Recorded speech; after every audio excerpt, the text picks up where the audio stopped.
Hey guys, this is Miriam at High Life Auto. I am out doing a video test drive on a 2006 Honda Element. If you've never been on my video test drives before, the way it works is I drive the vehicle on video and I tell you what I see, hear, think, smell, and feel to give you the best indication of being in the driver's seat without actually being in the driver's seat. I'm not a mechanic and this is not meant to be a 182-point inspection.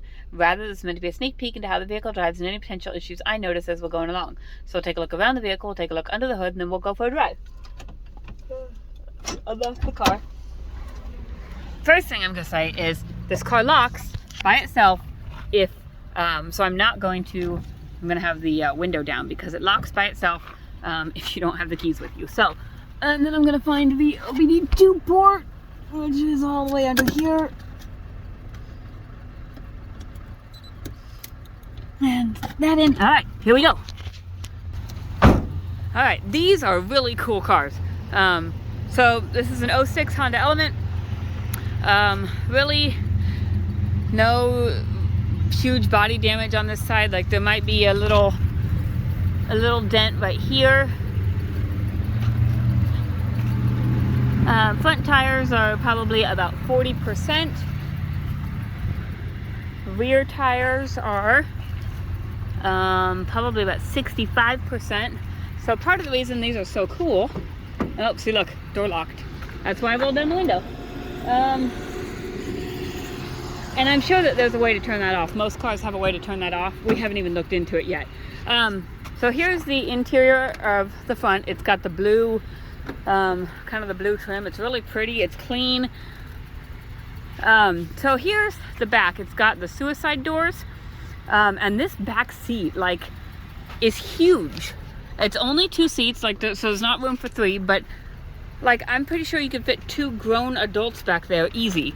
So that's kind of the reason why I like it. That's one reason. It gets better. Okay, let's see if it'll, oh, it just locked. I gotta unlock it so I can open the back doors for you. Okay. Here's the back. And here's the other cool part. So this opens up for access, and this opens down for access. So you have like a fully open thing right there. So you could do just the bottom or just the top or both or whatever. So that's really cool. Okay, now it's probably gonna lock again. On this side, you've got a little bit of scraping damage right here.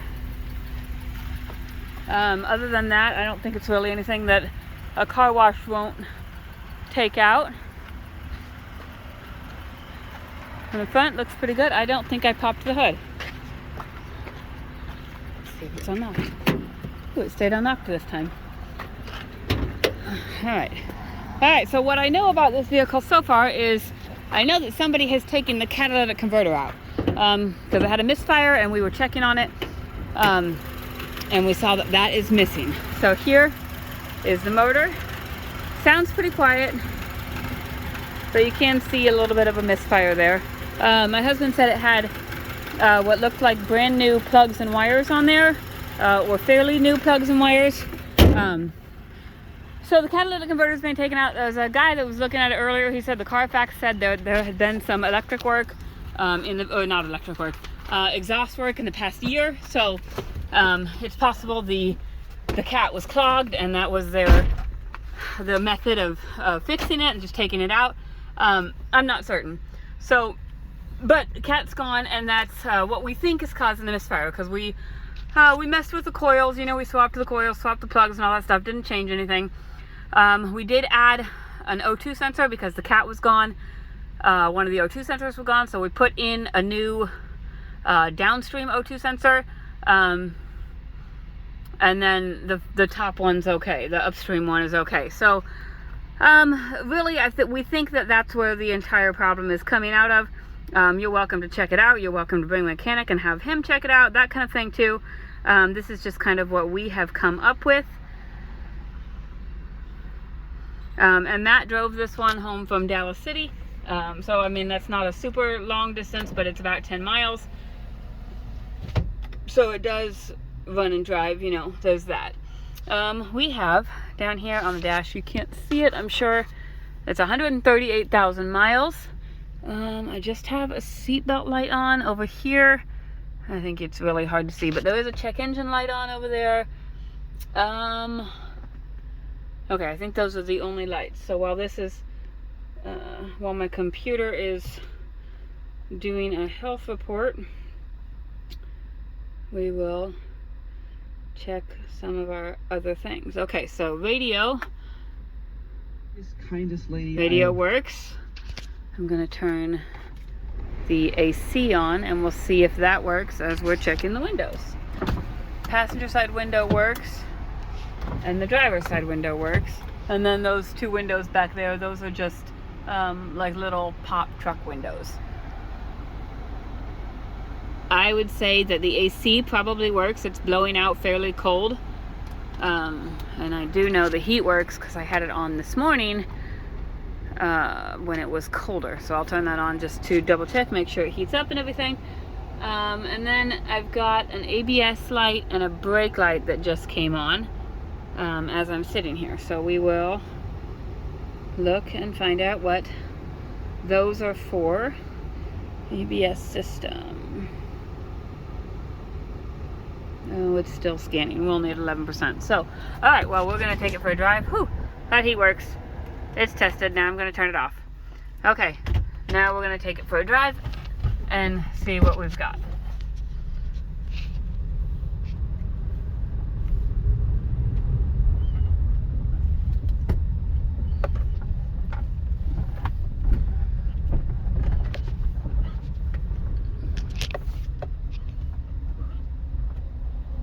Looks like the oil change might be just overdue.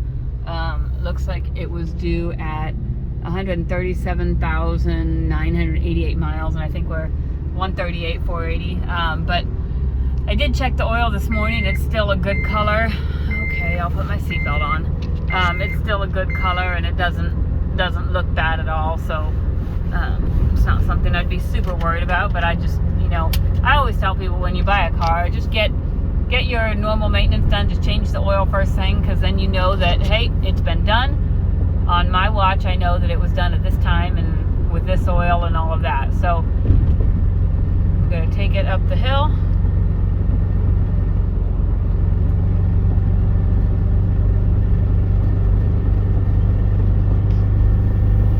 It still has good power despite the misfire. It's just a little 4-cylinder, so it's going to get really good gas mileage, which is awesome with the $4.20 gas, $4.30 gas that we've got going on.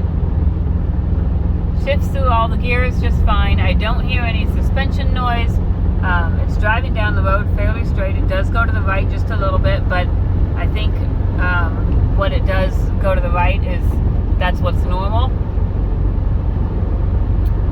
Let's see. Let's figure out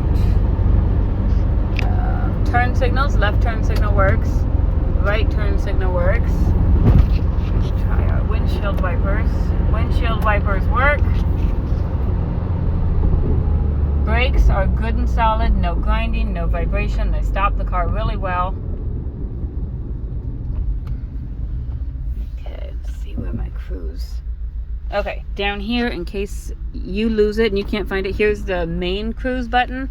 And then here on the steering wheel are our setting buttons. We're still only at 72% on our health report, so we'll let that finish and we'll check our cruise out. Yeah, this is a really smooth driving vehicle. You can feel the misfire, but I still think it's driving just fine. Let's see, set cruise, and my cruise control works. I don't even know if you can see that, just with the sun and everything. So cruise works.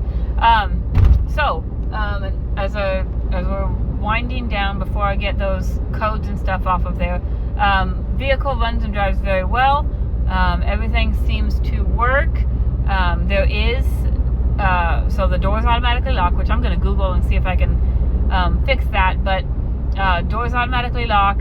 The catalytic converter is missing, and we think because of the catalytic converter missing, it's kind of got like a little misfire. So the misfire on cylinder 4, it kind of comes and goes. It's not there all the time. So there's that. Bring your mechanic if you don't know what you're doing. I think this is still a very solid vehicle. Still runs and drives very well. Just something, the catalytic converter, I think, technically, I think it has to be done for emissions reasons, like if you're in one of those areas that does inspections. But if you don't really care, I don't know that it has to be done. It's kind of up to you. So we're gonna kind of hope that my codes are done processing. Man, this is taking forever. Okay, well, I will post pictures of the codes that come up. They'll just be posted on my website so you can see them. And then if you have any questions, you're welcome to shoot me a message. My cell phone is 309-267-7200. Thanks, guys.